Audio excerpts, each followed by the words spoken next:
Halo semuanya, oke, mari kita selami topik kita kali ini. Matematika itu sering banget kelihatan kayak sekumpulan angka dan simbol yang bikin pusing kan?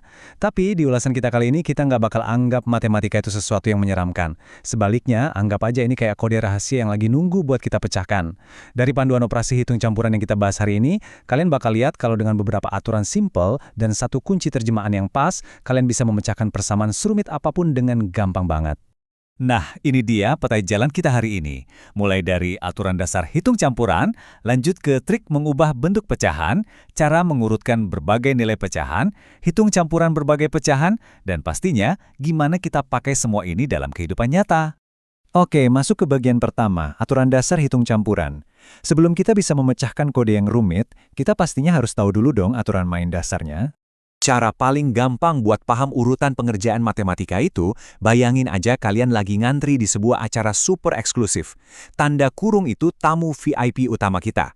Jadi kalau ada angka di dalam kurung, mereka selalu dilayani duluan, tanpa pengecualian. Terus kita punya perkalian dan pembagian di jalur VIP. Mereka ini bisa langsung nyerobot antrian penjumlahan dan pengurangan. Nah, terakhir, penjumlahan dan pengurangan itu ada di jalur umum. Tingkatannya sama, jadi kalau cuma ada mereka berdua, ya kita tinggal kerjain aja urut dari kiri ke kanan. Mari kita tes aturan antrian kita barusan pakai persamaan asli dari sumber kita nih. 8.327 dikurangi 5.178 ditambah 2.066. Coba perhatiin deh. Di sini kan cuma ada pengurangan dan penjumlahan. Karena keduanya ada di jalur umum alias setara, nggak ada yang dapat perlakuan spesial. Kita cukup baca dan pecahin kodenya lurus dari kiri ke kanan. Jadi, poin krusialnya di sini adalah konsistensi. Kalau kita kurangi dulu angka pertama dan kedua, kita dapat 3.149, terus ditambah 2.066, kita langsung sampai di jawaban yang benar, yaitu 5.215. Rapi dan logis banget kan? Lanjut ke bagian 2. Trik mengubah pecahan. Nah, gimana kalau kode rahasia kita ini ditulis pakai bahasa yang beda-beda? Pecahan, desimal, dan persen itu sebenarnya makhluk yang sama loh, cuman ngomong pakai bahasa matematika yang beda aja. Biar mereka bisa saling ngobrol, kita butuh kunci terjemahan. Dan ini dengan brilian mengilustrasikan gimana jalan dua arah itu bekerja. Kalau kalian punya pecahan dan mau diubah jadi desimal, cara paling gampangnya adalah bikin penyebutnya jadi 10, 100, atau 1000. Contohnya nih, 3/5. Kalikan aja pembilang dan penyebutnya dengan 2, kalian bakal dapat 6/10, yang otomatis diterjemahkan jadi 0,6. Sebaliknya, dari desimal ke pecahan, kalian cuma perlu hitung ada berapa digit di belakang koma. 1 digit berarti per 10, 2 digit ya per 100. Gampang banget. Terus kalau persen gimana? Jangan keburu ciut ya lihat simbol persen.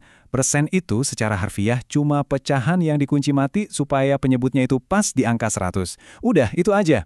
Jadi kalau kalian punya pecahan 1/2, kalikan aja keduanya dengan 50. Hasilnya 50/100. Dan selamat, kalian baru aja menerjemahkannya jadi 50%. Biar lebih kebayang, mari kita visualisasikan soal dari panduan kita tentang pedagang yang punya 4 lusin lampu LED. Satu lusin kan 12, jadi totalnya ada 48 lampu. Dia berhasil jual 1/3 dari jumlah itu. Nah, mengalihkan 48 dengan 1/3 itu sama persis kayak membagi 48 jadi 3 bagian yang sama besar. Dari sini jelas banget kelihatan kalau 1/3 itu nilainya pas 16 lampu yang terjual. Bagian 3, mengurutkan berbagai nilai pecahan. Coba bayangin kalian dikasih deretan angka yang acak dan semuanya ngomong pakai bahasa yang beda-beda. Gimana coba cara ngurutinnya? Kita punya 0,25, terus 1/2, 3/5, dan 40%. Ngurutin mereka pakai bentuk aslinya sih pasti bikin sakit kepala. Tapi, coba kita pakai trik menerjemahkan semuanya ke satu bahasa universal. Misalnya kita jadiin persen semua. 0,25 jadi 25%. 1/2 melompat jadi 150%. 3/5, kalau penyebutnya kita jadiin 100, berubah jadi 60%. Dan 40% ya tetap 40%. Sekarang tinggal bandingin hasil terjemahannya. Tiba-tiba jadi gampang banget kan? Dan ini dia urutan akhirnya.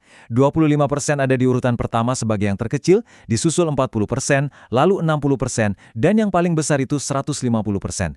Ini bukti nyata kalau terjemahan adalah kunci paling sakti buat memecahkan kode angka yang di awal tadi kelihatan semrawut. Bagian 4. Hitung campuran berbagai pecahan. Siap-siap ya, karena kita bakal masuk ke level boss. Di sini, kita bakal gabungin aturan VIP antrian tadi dengan skill terjemahan baru kita. Coba perhatiin soal ini. 1/2 ditambah 0,56 dikurangi 32%. Memang sih penjumlahan dan pengurangan itu ada di jalur VIP yang sama, jadi kita bisa kerjain dari kiri ke kanan. Tapi masalahnya angka-angka ini lagi ngobrol pakai 3 bahasa yang beda banget. Ada pecahan biasa, desimal, dan persen. Makanya, langkah pertamanya kita samain dulu bahasanya. Sumber kita menyarankan buat ubah aja semua ke desimal, biar lebih gampang. Setengah itu jadi 0,5, 32% itu 0,32. Jadi sekarang bunyinya 0,5 ditambah 0,56 dikurangi 0,32. Nah, baru deh aturan antrian kita berlaku. Jalan dari kiri, 0,5 tambah 0,56 dapat 1,06. Kurangi 0,32 dan boom, kita mendarat sempurna di angka 0,74. Oke, mari kita naikin level kesulitannya dikit dengan operasi yang lebih kompleks. 1/2/5 dikurangi 2,5 dikali 20%. Di sini bahasanya beda, dan tingkat antriannya juga beda loh. Ingat, perkalian itu megang tiket VIP, jadi dia berhak menerobos antrian pengurangan. Sekali lagi terjemahin dulu aja semuanya. 1,2/5 itu jadi 1,4. 20% itu 0,2. Persamaannya sekarang berubah jadi 1,4 dikurangi 2,5 dikali 0,2. Eits, jangan dikurangin dulu, selesaikan dulu tamu VIP kita, yaitu perkalian 2,5 dikali 0,2, hasilnya pas 0,5. Terakhir, baru kita eksekusi pengurangannya, 1,4 dikurangi 0,5, dan dengan sangat memuaskan, jawaban akhirnya adalah 0,9. Keren banget kan? Masuk ke bagian 5, matematika dalam kehidupan nyata. Mari kita lihat gimana semua ini berlaku di dunia nyata. Karena jujur aja, ngitung di atas kertas itu oke, tapi bisa pakai kode ini buat mecahin masalah sehari-hari, itu baru beneran bermanfaat. Kita ambil contoh dari panduan kita ya. Ayah beli 5 rim kertas, di mana satu rim isinya 500 lembar. Terus ayah pakai 256 lembar buat laporan. Kalau kita susun ini jadi sebuah kode, bunyinya gini. 5 dikali 500 dikurangi 256. Ingat, perkalian kita adalah VIP di sini. Selesaikan VIP-nya dulu dong. 5 kali 500 berarti ada 2.500 lembar kertas. Baru kita kurangi 256 lembar yang dipakai tadi. Dan sisanya tinggal 2.244 lembar. Angka yang kedengarannya gede, ternyata gampang banget diselesaikan cuma pakai logika antrian VIP yang sederhana. Nah, yang menarik banget dari slide ini adalah gimana soal tentang ibu membagi gula ini benar-benar merangkum semua yang udah kita pelajarin. Kita butuh skill nerjemahin karena ada desimal dan pecahan. Kita juga wajib panggil sang tamu VIP, yaitu tanda kurung, karena semua gula itu harus dijumlahin dulu sebelum dibagi rata. Langkah pertama, samain bahasanya, setengah kilo itu 0,5 kilogram. Langkah kedua, pasang VIP kita. Masukin 1,5 ditambah 0,5 ke dalam tanda kurung. Kenapa? Biar ini dihitung duluan dong sebelum dibagi ke 2 wadah.